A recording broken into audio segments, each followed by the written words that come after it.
So today we're gonna start where we left off at yesterday. The Bluest Eye by Toni Morrison, page 109. She cried out, or matter of fact, 108. I'm gonna get the wash. You all stop, still right there, and don't mess up nothing. She disappeared behind a white swinging door, and we could hear the even flap of her footsteps as she descended into the basement. Another door opened, and in walked in a little girl, smaller and younger than all of us. Excuse me. She wore a pink sunback dress and pink fluffy bedroom slippers with two bunny ears pointed up from the tips.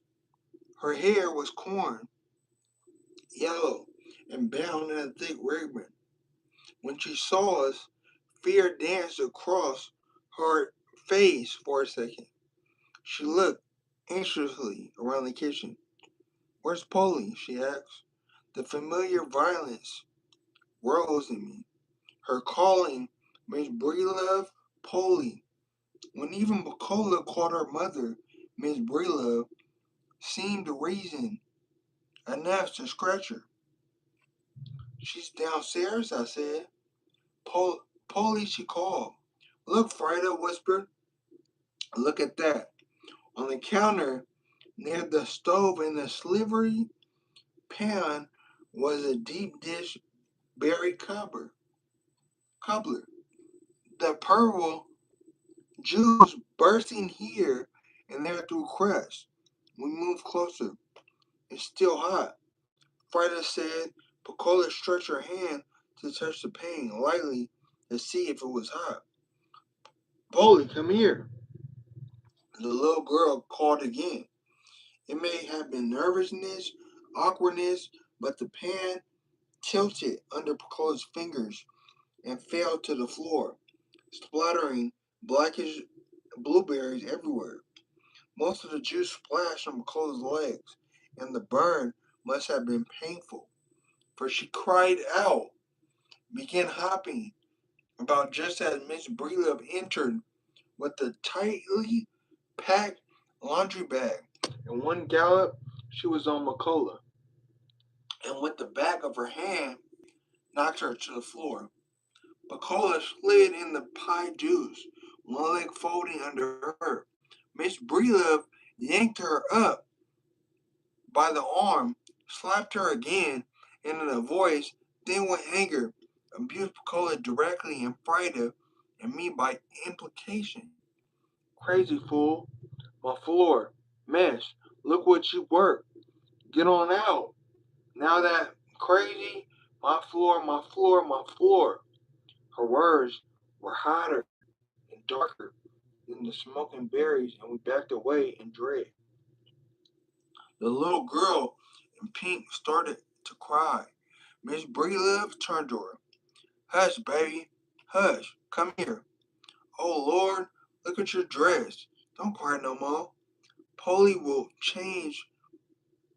Look at your dress. Don't cry no more. Polly will change it." She went to the sink and turned the tap water on a fresh towel. Over her shoulder, she spit out words to us like round pieces of apple. "Pick up that wash and get on out of here so I can get this mess cleaned up." Piccola picked up the laundry bag, heavy with wet clothes, and we stepped hurriedly out the door. As Piccola put the laundry bag in the wagon, we could hear Miss Breelove hushing and soothing the tears of the little pink and yellow girl. "Who are there, Polly? Don't worry none. Baby, you gonna make another pie? Course I will.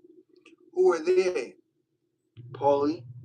Hush, don't worry none," she whispered, and the honey in the words complimented the sundown spilling on the lake.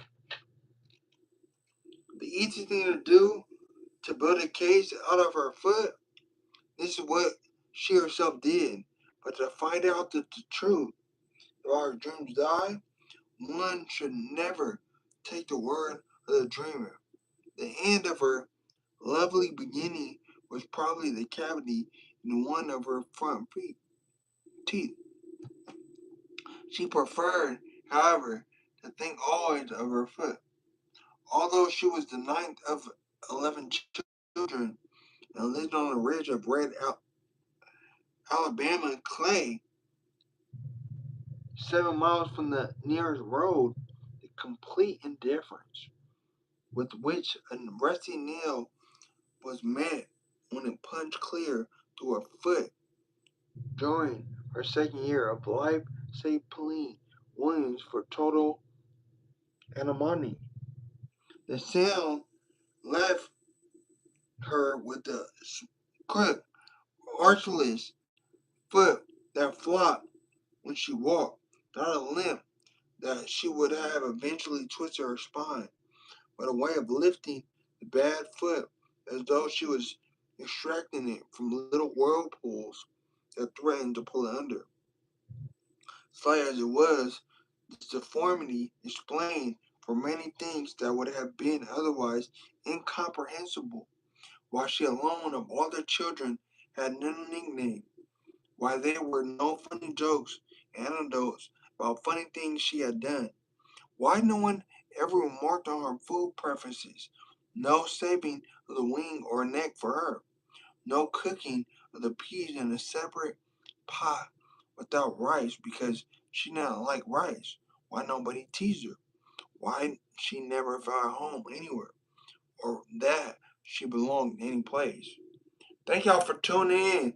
We're going to stop at page 111. This was The Bluest Eye by Toni Morrison. If y'all need to read, this is the book y'all should read. It helps with your vocabulary. You know, take your words to the next level, and how to put them together. All them two commas, so it definitely helped me out. I'm writing a book right now about my life. If y'all want to send a donation, y'all can send a donation to my Cash App. That's Karlo Rossi 559, KARLO ROSSI 559, KARLO ROSSI 559. Thanks for y'all support, man. Um, so yeah, no matter how life, keep thriving, keep reaching your goals. The best is yet to come. We global.